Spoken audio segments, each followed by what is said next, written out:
Молодых деятелей культуры не нужно водить за ручку, им нужна площадка для творчества и общения. Об этом сказал руководитель региона Айсен Николаев во время посещения выставки художников Анны Осиповой и Зинаиды Курчатовой. Это дочь и мать, семья и знаменитого якутского художника Афанасия Осипова.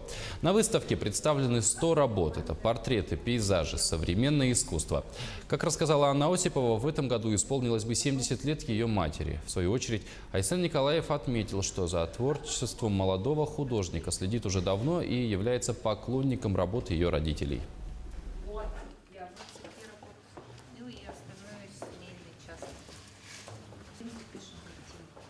Я уверен, что молодых талантов не надо обязательно нам каким-то вот именно их вести за руку и так далее.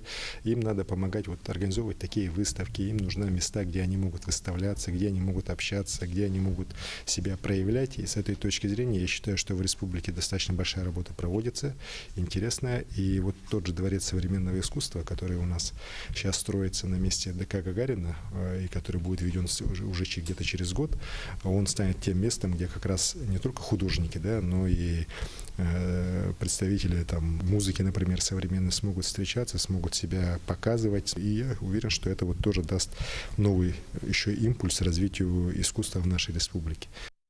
У нас как бы большая семейная история. Папа художник, он, конечно, Афанасий Николаевич Осипов очень огромное влияние и на мамино творчество оказал, и на мое становление, студенческие годы, и эти северные пейзажи, совместные поездки. И мамины все тоже работают совместно с путешествием с Афанасием Николаевичем по Монголии, по нашему северу, Мома, Индигир, Кауснера,